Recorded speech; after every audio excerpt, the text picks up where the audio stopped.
tenemos también Santa Cena hoy. Voy a tratar de reducir lo más que pueda acá. Ya el hermano Edwin leyó al principio, algunos no lo escucharon porque no habían llegado, estaban atrás, el Salmos número 59. Es un salmo que tiene mucha enseñanza. Tiene un mensaje un poquito extraño porque es un salmo que está marcado dentro de los salmos que están clasificados y otras partes de la escritura como escrituras imprecatorias. ¿Qué quiere decir eso?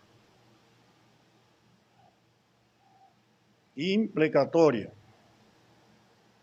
Eso quiere decir que el autor está pidiendo venganza, sencillamente, juicio. Y ese Salmos, similar al Salmo 22 y 54, definen la condición en que se encontraba el salmista. Voy a leer algunos versículos comenzando para ubicarlo los que no lo escucharon, y después seguimos tratando sobre él. Yo espero que mantengan sus Biblias abiertas en el capítulo para que nos sigan, y más adelantito voy a darle algunas explicaciones. El salmista inicia diciendo: líbrame de mis enemigos, oh Dios mío. Ponme a salvo de los que se levantan contra mí. Líbrame de los que cometen iniquidad y sálvame de hombres que sanguinarios. Porque aquí están acechando mi vida. Se han juntado contra mí poderosos, no por falta mía ni pecado mío, oh Jehová. Sin delito mío corren y se aperciben.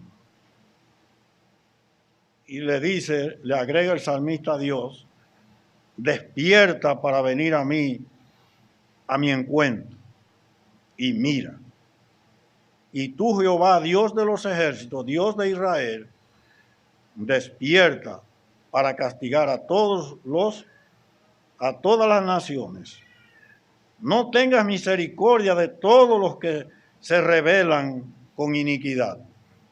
Y voy a leer los últimos dos versículos, aunque citaremos algunos de los otros más adelante.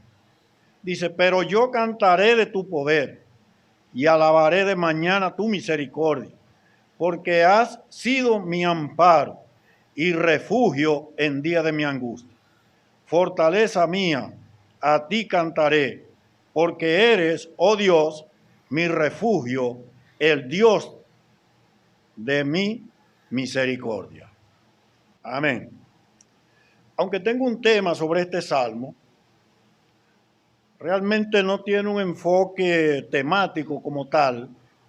Es más bien una combinación de enfoque temático y textual, porque vamos a estar viendo un texto en un poco de detalle. Como dije antes, este salmo presenta más o menos el mismo enfoque de los salmos 22 y 54. El salmista se encuentra en una crisis, en una angustia muy fuerte.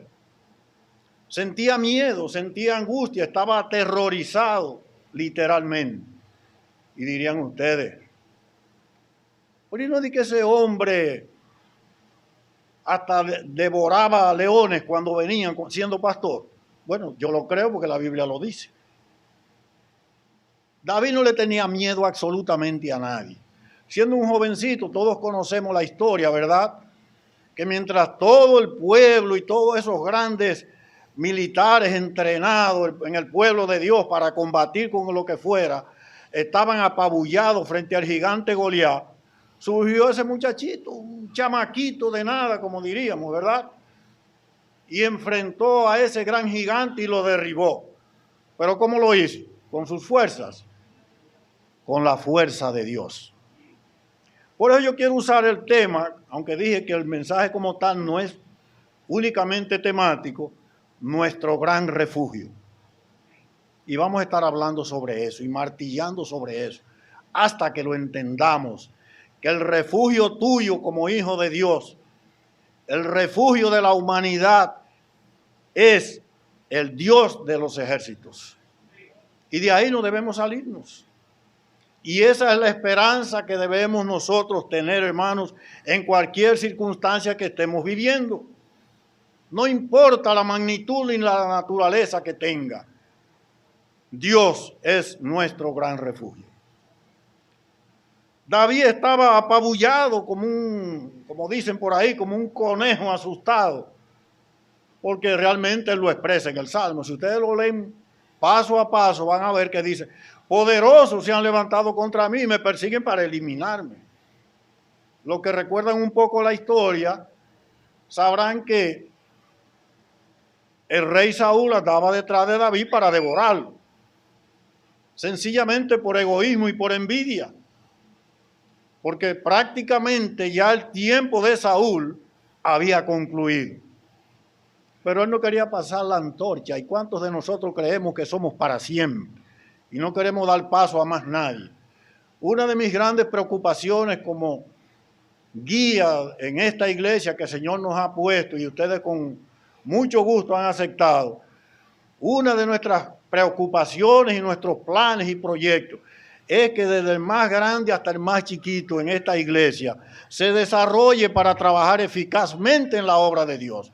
Pero para ello hay que desearlo, hay que sacrificarse, hay que hacer cosas, ¿verdad? Hay que meterse en la Biblia, hay que prepararse. Y ese es nuestro deseo.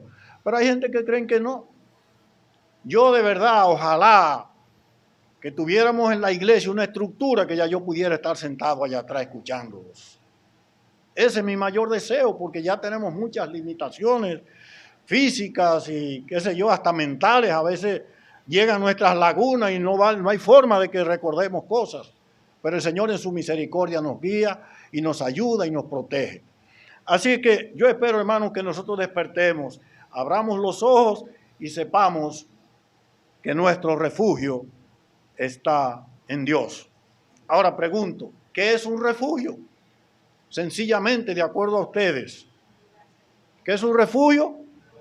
Un lugar seguro. ¿Qué puede ser, verdad? En la forma práctica, ustedes ven que cuando amenazan los ciclones y las cosas, están las autoridades en todos los países organizados, ¿verdad? Preparándose para si hay que proteger a personas que están en lugares vulnerables, llevarlos a esos refugios, que se supone que son lugares seguros. Los grandes líderes del mundo, los grandes que creen ellos que son grandes, tienen sus lugares de seguro, de seguridad, ¿verdad? Ustedes ven esas fortalezas para proteger a esas personalidades. Ustedes van, por ejemplo, la Casa Blanca, que es el lugar donde prácticamente reside el presidente de los Estados Unidos. Tiene lugares que, digo, ustedes lo ven en película, porque en físico no lo van a ver, ¿eh? Los búnkeres y todo ese tipo de cosas, porque si hay cualquier tipo de atentado, tiene como protegerse, ¿verdad? Lo mismo en el presidente de Rusia y de todos esos grandes hombres, grandes en el aspecto de la humanidad. Y, por ejemplo, en muchos países que tienen amenazas de ciclones, de constantes, de tornados y de grandes catástrofes naturales y hasta no naturales, la mayor parte de las viviendas están construidas con sótanos, soterrados, ¿verdad? Para protegerse en caso de cualquier tipo de ataque de este tipo, de esta naturaleza. Pero nosotros sabemos que todo esto es vulnerable como quiera. ¿Recuerdan a ustedes aquel dictador Saddam Hussein? Tenía un búnker que eso no tenía madre. Pero cuando le cayeron arriba los enemigos, tuvo que salir de ahí a todo lo que da, porque estaban dispuestos a derrumbarle el búnker. Y apareció después por allá el mismo, creo que Tengo entendido que se suicidó, no tengo los detalles así, pero creo que así fue. Lo que queremos decir, hermanos, que todos esos lugares, por seguros que sean, son vulnerables. Pero en Dios, ustedes y yo estamos seguros. Salmo 91. El que habita bajo el abrigo o la protección de Dios, morará bajo la sombra del Omnipotente. Los versículos del 1 al 5 describen un clamor urgente por la liberación de los enemigos. Y ustedes dirán, bueno, yo no tengo que clamar por eso porque yo no tengo enemigos. Bueno, una de las cosas que más tiene el cristiano, el verdadero cristiano, es enemigos. Si no lo sabían. Y lo peor del todo es que son enemigos invisibles. Y a veces enemigos que se disfrazan y van donde usted y donde mí con apariencia de piedad, apariencia de sinceridad, apariencia de todo tipo atractivo para destruirnos, para darnos de manera que no el golpe mortal. Tenemos grandes enemigos. El salmista inicia clamando directa y desesperadamente por su liberación. Él sabía que si lo agarraba Saúl y sus gentes, no la iba a pasar bien. Y por eso él clama a Dios. En su clamor usa 4 verbos imperativos. Uno imperativo o sus equivalentes. Se puede ver claramente en los versículos 1 y 2. Él le dice, ponme a salvo. Prácticamente le está pidiendo a Dios en una forma casi desesperada. Ponme a salvo. Esta expresión en el original viene del Sagab, pero yo le voy a decir lo que eso significa. Esta expresión da la idea de estar arriba, pero no arriba un poquito en el tercer o cuarto nivel. Implica estar demasiado alto donde no pueda ser capturado. Y a veces ustedes y yo, hermanos, tenemos que pedir a Dios que nos ponga arriba, bien en lo alto, porque estamos siendo perseguidos de una o de otra manera. Tenemos que estar bien claros en ese sentido. El sustantivo de la misma raíz se traduce alto refugio en los versículos 16 y 17. Según el versículo 2, los enemigos tienen malas intenciones contra el salmista. Además, son prepotentes, según el versículo 3. Razón por la que el salmista clama a Dios por socorro. Y qué bien que es a Dios que le está pidiendo, ¿verdad? Ojalá que ustedes y yo, cuando estemos angustiados, no vayamos a quejarnos de la vecina o de la amiga o del otro, sino que vayamos a Dios a presentarle nuestra necesidad con un corazón abierto y sincero. Para ello, tenemos que tener buena relación con Dios, para que Él pueda abrir nuestros brazos y darnos la mano. Él está seguro de que el ataque no viene por causa de sus propios errores o pecados. Era muy usual en los tiempos de David que cuando un cristiano estaba pasando por alguna situación difícil, los que estaban en el entorno decían que era causa de su maldad o de su pecado. Recuerden a Job, lo que hicieron sus enemigos, ¿verdad? Dijeron, esto es por... Tú estás recibiendo lo que te mereces. Hermanos, ¿y cuántas veces ustedes y yo o fuimos víctimas o hemos sido victimarios de esa situación? Al hermano, tú lo ves ahí donde estaba, mira, él tenía que pasarle eso. Yo sabía que le iba a pasar. Hermanos, ojalá que el Señor nos ayude a ser misericordiosos y a darle la mano al caído cuando está caído. A veces vemos un hermano un poquito apagado.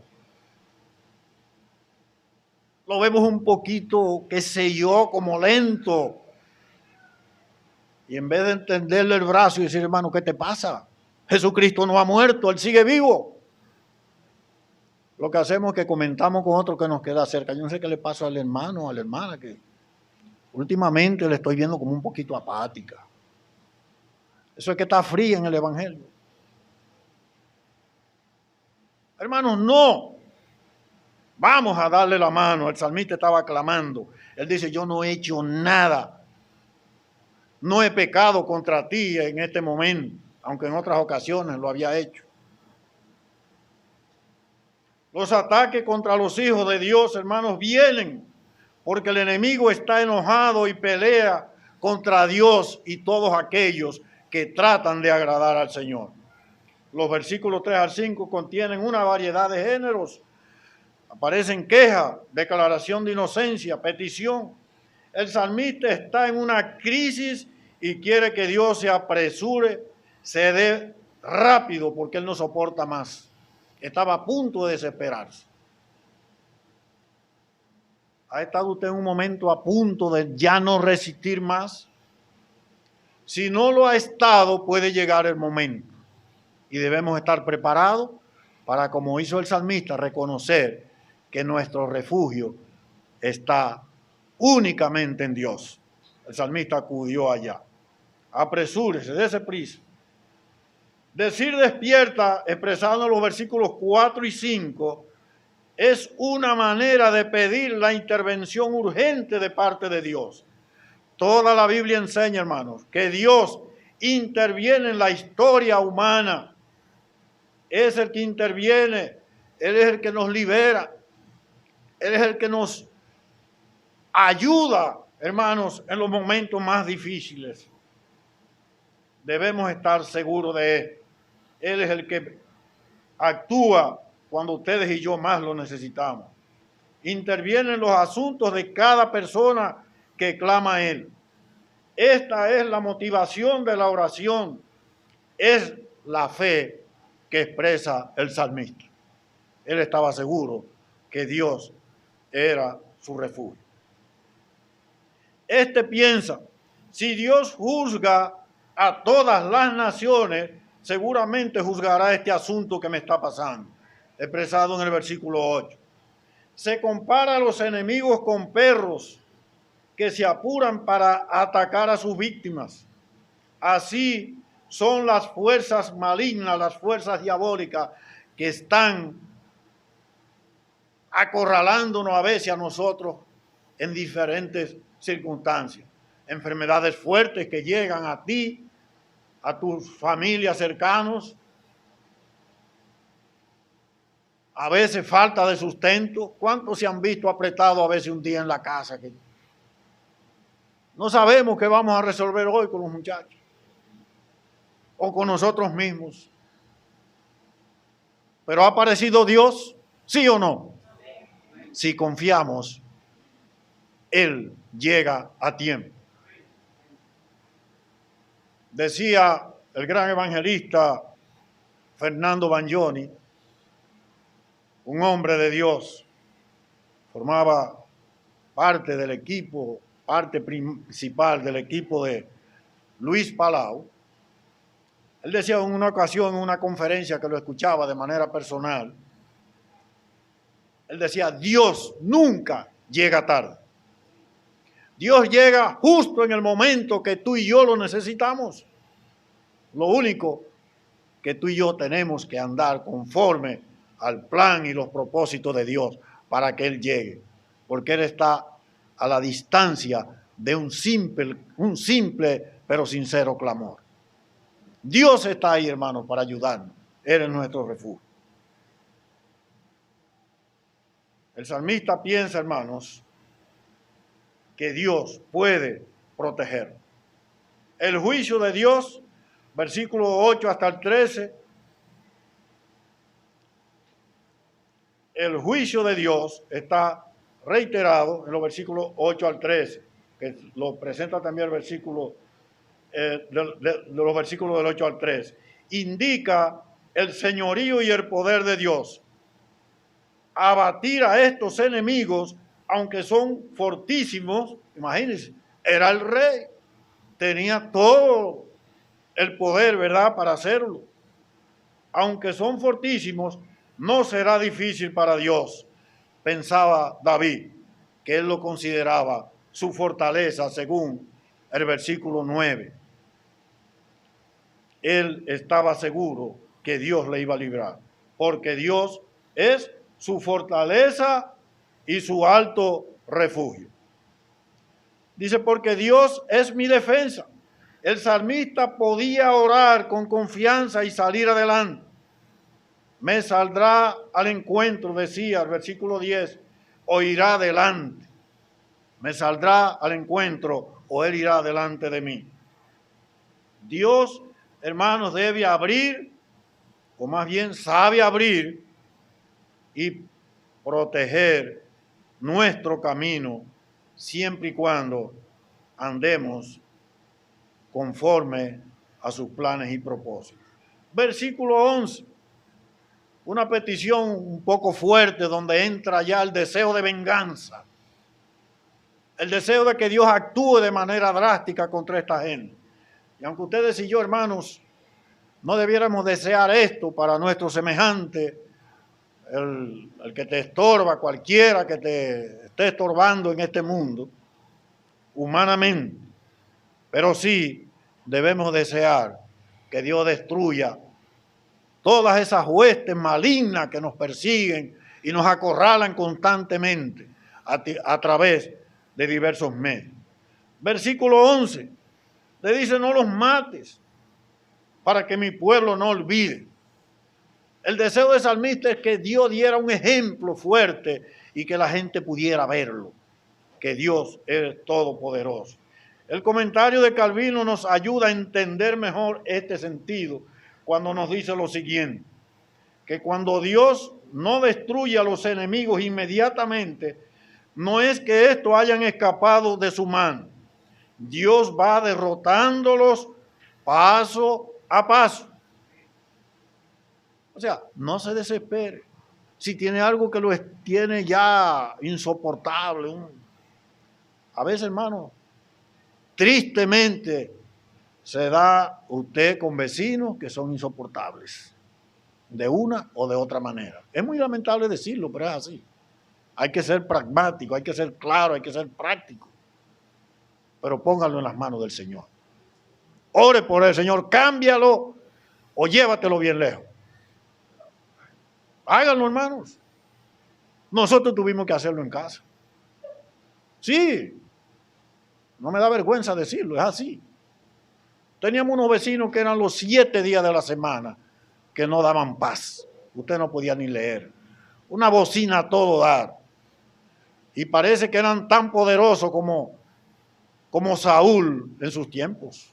Sí, todos los vecinos llamaban a cualquier hora, a las 12, a las 1 de la mañana, a cualquier hora.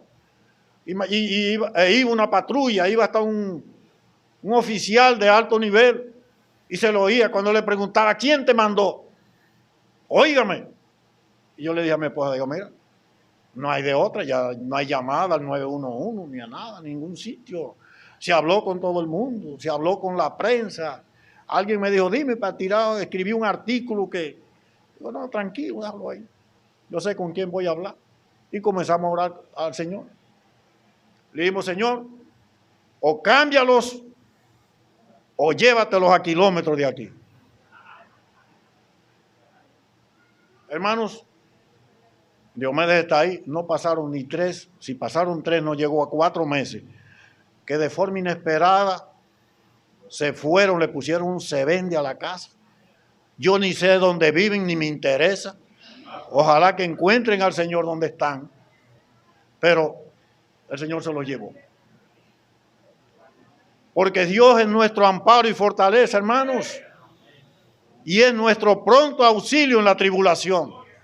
No importa la enfermedad que te esté asediando, ponle las manos del Señor, pero ponla con sinceridad,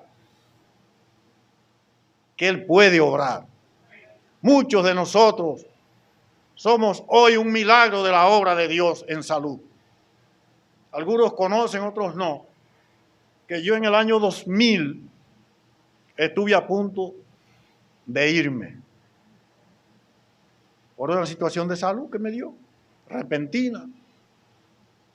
Lo grande es que yo estaba trabajando, sentí algunas molestias y me daban esos dolores tarde de la noche y no sabía de qué era. Pasaron 2 noches, vino al otro día y yo me iba para el trabajo, porque imagínense, esa era parte de mi Diosito, el trabajo, como de muchos hoy. Porque de ahí que dependemos, ¿verdad? Y ya ustedes saben, hay que sujetarse a lo que digan los jefes, no se puede faltar aunque uno se muera. Óigame. Y uno ahí aguantando y molestia, pero llegó un punto que dije, ya yo no soporto más, tengo que ir al médico. Cuando voy al médico, yo le dije, del mismo trabajo, yo conduciendo el vehículo, cojo para el trabajo, llamo a Diomedes, cuando eso no habían celulares ni vipers, pero habían teléfonos residenciales. Digo, mira, yo sigo con la molestia, voy a tener que ir al médico. Y parece que es un problema gástrico, voy a ir donde la gastroenteróloga, porque es un dolor que no aguanto. Entonces, dice, ya está bien, está bien. Yo le digo, pero voy a esperar a la hora de salida. Cuando yo salga de aquí voy a coger para allá. Voy a llamar a la doctora. Cuando después siento que algo me dice, no es donde la gastro que tú tienes que ir. Sentí en mis adentros, no. No fue que oí una voz de Dios, no. No vengan a malinterpretarme. Dios puso en mi mente y en mi corazón que no era donde la gastro que debía ir. Me dijo, vete ante tu cardiólogo. Llamé para atrás, yo vaya otra vez. Digo, mira, donde voy a ir, donde el doctor fulano de tal. Entonces ella ahí coordinó, creo con Nemía, que era el más grande. Y salieron para la clínica y nos juntamos allá. Cuando el doctor me examinó previamente, me hizo las evaluaciones, me dijo, de ahí mismo llamó para cuidado intensivo. Y dijo, necesito una habitación, cuidado intensivo. Tercer día del dolor. Pues para no hacerles largo, hermanos, esto, porque no me interesa hablar mucho de mí. ¿Quién soy yo para estar hablando tanto de mí? El doctor dice, hay una situación, no la tengo definida, tengo que hacer más estudios, pero tenemos que dejarlo aquí. No hay problema. Digo, pero no puedo comer algo porque me va a llevar para allá, yo lo que voy a pasar hambre, sale. Tómate no más de un jugo, sal y tómate un jugo, y vuelve para acá inmediatamente. Ok, perfecto. Me ingresaron ahí, él se puso a hablar con Diomedes y algunas familias que llegaron y eso. Y le dice, cuidados intensivos, hay que hacerle esto, hay que hacerle aquello, lo otro, ¿Qué más fue, Diomedes?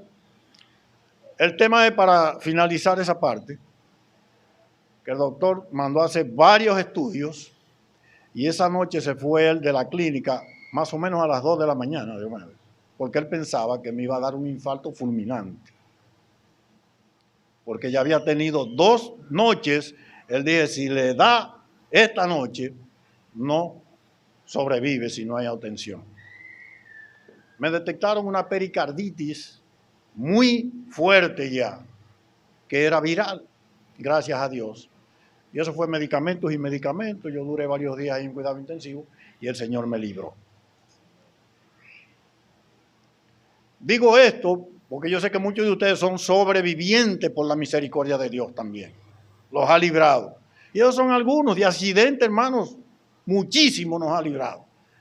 Porque Él es nuestro pronto auxilio y Él es nuestro amparo. El salmista le dice, no los mates. No, yo lo que quiero es que la gente vea el padecimiento de ellos. El salmista estaba incómodo, hermano, estaba herido. Él dice ahora en los versículos, vemos aquí, hermanos, que el salmista, ¿verdad? Él los describía como enemigos rabiosos. Hablaba de boca, de labio, versículo 12.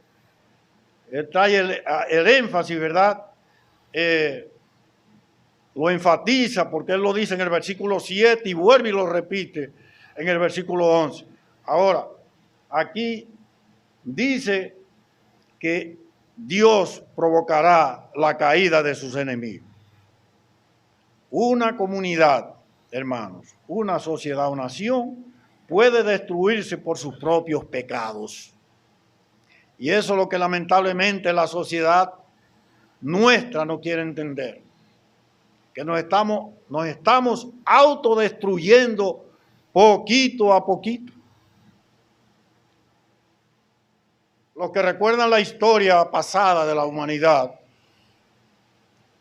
sabrán o recordarán que hubo un imperio que tenía el control del mundo. Y precisamente en tiempo de Jesucristo todavía estaba, que era el Imperio Romano, ¿verdad? No había parte que el Imperio Romano no tuviera dominio del mundo conocido. Esa gente que reinaban, ellos pensaron que no se iban a morir nunca. Ahora, una pregunta un poquito simple. ¿Qué destruyó al Imperio Romano?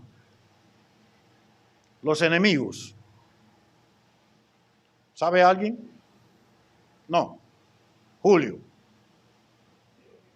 Ellos mismos. ¿Por qué? ¿Alguien?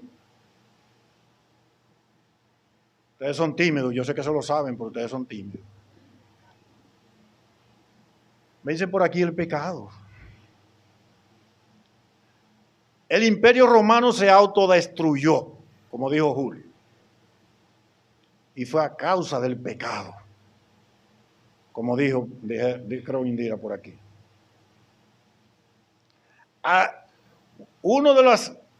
Ellos como se creían dioses, entendía que podían hacer lo que les viniera en gana, como decimos los dominicanos de manera clara. Comenzaron a hacer todo tipo de diablura, idolatría, todo lo que les venía a la mente. Y se oponían a todo lo que tenía que ver con Dios. Eran enemigos de Dios, no querían nada con lo que se hablaba de Dios. Por eso prendían a los cristianos vivos. Lo usaban como antorchas para alumbrarse en los lugares oscuros. Lo usaban como alimento para los leones en las fosas. Ellos creían que eran los dioses. Y Dios se la estaba dejando juntar todas. Y se la fue guardando. Y se la fue guardando. Y un día los jaló. Y miren a dónde llegó el Imperio Romano, que ni se menciona hoy casi. Roma como tal es una nación, sí, perfecto, pero está aislada ahí, que a veces la gente ni se acuerda que existe, en cierto sentido, porque todavía sigue enclavada en la idolatría. Siempre que hablo de estas cosas, no puedo dejar de repetirlo y lo voy a repetir mientras viva y tenga la oportunidad. Los pueblos que se dan a los dioses paganos, la única posibilidad que tienen es de ir a la desaparición. Dios no bendice donde hay idolatría. Oigan los gobernantes del mundo. Los pueblos que siguen los dioses paganos no tienen lugar para progresar, no tienen lugar para prosperar. Dios bendice cuando Él es honrado y buscado de corazón. Eso de manera individual, eso de manera social, de manera general. Tengamos eso claro. Si queremos que esta nación marche hacia adelante en progreso, tenemos que predicar más el Evangelio para que la gente venga a Cristo. Si no, vamos a ir como el cangrejo, damos 3 pasos adelante y 7 atrás. Por eso nosotros como nación, cuando no estamos presos, nos andan buscando. Mucho progreso en la economía, mucho, crecemos como casi ningún país, pero cada día más pobreza y más dificultad para la adquisición de las necesidades de cada uno de los dominicanos. Que me digan que no, que me lo desmientan.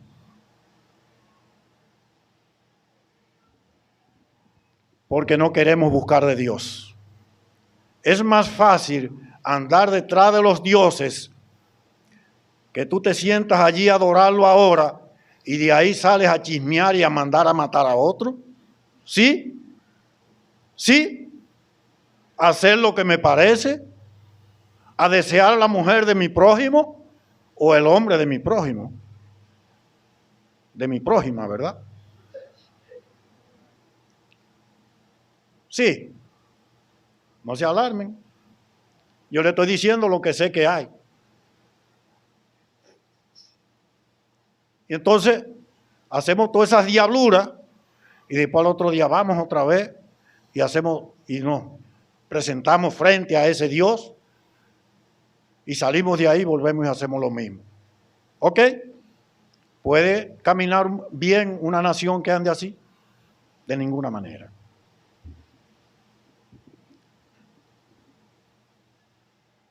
Lo voy a decir con mucha responsabilidad, pero no es porque yo me lo inventé, es porque la historia lo registra. La gran nación de Estados Unidos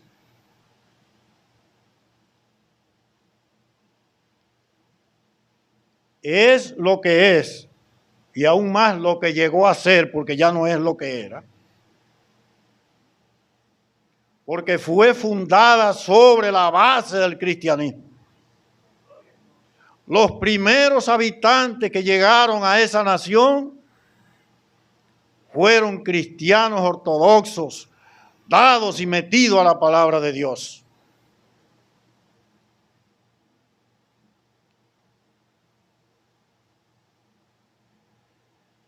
La Carta Magna de Estados Unidos fue escrita sobre la base de las Escrituras, de la palabra de Dios.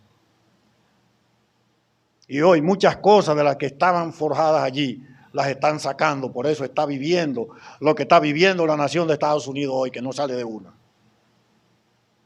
Cuando no están presos lo están buscando. Si no es un tornado llevándose todo, es un ataque de un loco a un colegio, a una... Digo, yo no tengo que decirle porque ustedes lo ven más que yo. Y por ahí vamos, porque le estamos dando lugar a todo tipo de pecado, y Dios diciéndole, no te preocupes que yo estoy vivo todavía y voy a seguir vivo. Dios le dio chance a Sodoma y a Gomorra, hagan todo lo que ustedes quieran, que yo voy para allá un día de esto. Y así le está diciendo a las naciones hoy, hagan lo que ustedes quieran, como dice la Biblia, gózate, come, bebe y haz lo que quieras. Pero una cosa te recuerdo, que sobre todas esas cosas te juzgaré yo, dice Jehová. Y Dios no es hombre para que mienta, ni hijo de hombre para que se arrepienta. Lo que Él dijo, lo va a hacer. Así que, amados hermanos, ustedes y yo tenemos un reto grande. Predicar la palabra en todo tiempo, llevar el mensaje. Y reconocer que por grande que sea nuestro enemigo, nuestro refugio es el gran Dios de los ejércitos, que no ha perdido la primera batalla ni la perderá. Vamos a llegar al final, porque la hora ha avanzado. Yo a veces quiero hablar en 15 o 20 minutos, terminar, pero se me convierten. Los versículos 16 y 17. El salmista, a pesar de su angustia, él tenía la esperanza maravillosa. ¿Qué dice? Yo sé que todo esto que estoy pasando, Señor, yo lo he depositado en tus manos, te he dejado ese trabajo a ti porque yo no puedo. Y yo sé que tú vas a trabajar con mis enemigos y le va a dar su merecido. ¿Sí? Le va a dar su pau. Así que, hermanos, ¿a qué es que tú le estás temiendo ahora? Ponlo en la mano de Dios, que Él es el gran refugio. Él dice, verso 16, pero yo cantaré de tu poder. En otras palabras le está diciendo, el enemigo no me capturará a mí. Yo voy a seguir vivo y alabándote. Y alabaré de mañana tu misericordia, porque has sido mi amparo, o sea, me has librado. Hermanos, ¿cuánto creen que el problema que usted tiene ahora, Dios le va a librar y usted va a seguir alabándole y glorificando su nombre? Ven, hermanos, adelante. Porque ha sido mi amparo y refugio en el día de mi angustia. Hermanos, en el día de la angustia recordemos eso. ¿Qué más? Fortaleza mía, a ti cantaré, porque eres, oh Dios, y lo repite, ¿verdad? Él lo tiene eso en la mente, lo tiene bien claro, lo tiene en el corazón. Porque eres, oh Dios, mi refugio, el Dios de mi misericordia. Además del refugio, el Dios nuestro es un Dios de misericordia. ¿Por qué? Porque si no fuera por su misericordia, ¿qué hubiese pasado? Tú y yo hubiésemos sido ya pulverizados. Dice que hubiéramos sido consumidos, porque no merecemos nada de eso, es por su gracia. Él tiene misericordia de ti y de mí, y seguirá siendo refugio. Si tú y yo, como hijos de Dios, hacemos lo que nos corresponde, estemos seguros de que Dios hará su parte y podremos así lograr que las fortalezas diabólicas más fuertes erigidas en este mundo serán removidas. Se abrirán las puertas de la ceguera espiritual en que vive la humanidad y se romperán las cadenas de idolatría que mantienen atadas nuestras pobres naciones. ¿Qué dice la palabra, hermanos? Juan 8:32, no tienen que buscarlo, yo se lo voy a recordar.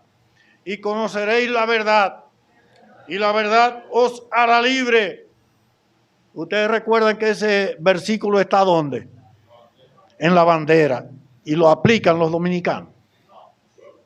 Está en la bandera, ondeando, floteando ahí, pero en vez de conseguir la libertad que solo Cristo da, siguen atados al pecado y a la avaricia, a la diablura, al robo, a la corrupción y a todo lo que se llama antidios.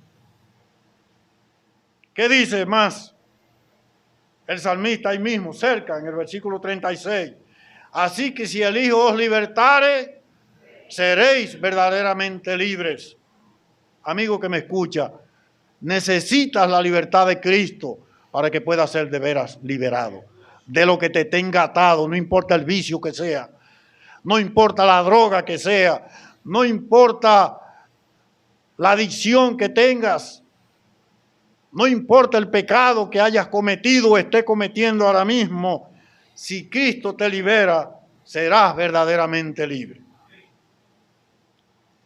El apóstol Pablo, Gálatas 5:1, nos dice a ti y a mí, finalizando, el Señor nos recuerda ese texto: estad pues firmes en la libertad con que Cristo nos hizo libres. A ti y a mi hermano, que conocimos a Cristo, que decimos que nos libertó un día. ¿Sí? Cristo nos libertó un día, pero a veces seguimos atados en las ataduras de este mundo y tenemos que liberarnos. Estad pues firmes en la libertad con que Cristo nos hizo libres. Pero ¿qué más agrega el texto? Y no estéis otra vez sujetos al yugo de esclavitud. O sea, no volvamos a ese mundo que nos tenía esclavizados, a los vicios, al pecado, a la mala vida. Este es el mismo texto en la nueva versión latinoamericana. Me gusta mucho la información como la presenta. Nos dice: para la libertad fue que Cristo nos hizo libres. Por tanto, permanezcan firmes y no se sometan otra vez al yugo de esclavitud. Hermanos, que el Señor nos bendiga y nos ayude a entender plenamente que nuestra fortaleza, nuestra protección, nuestra seguridad está en Dios y que nada en este mundo debe esclavizarnos a nosotros ni aterrorizarnos. Por nada debemos estar aterrorizados. Que el Señor nos bendiga. Vamos.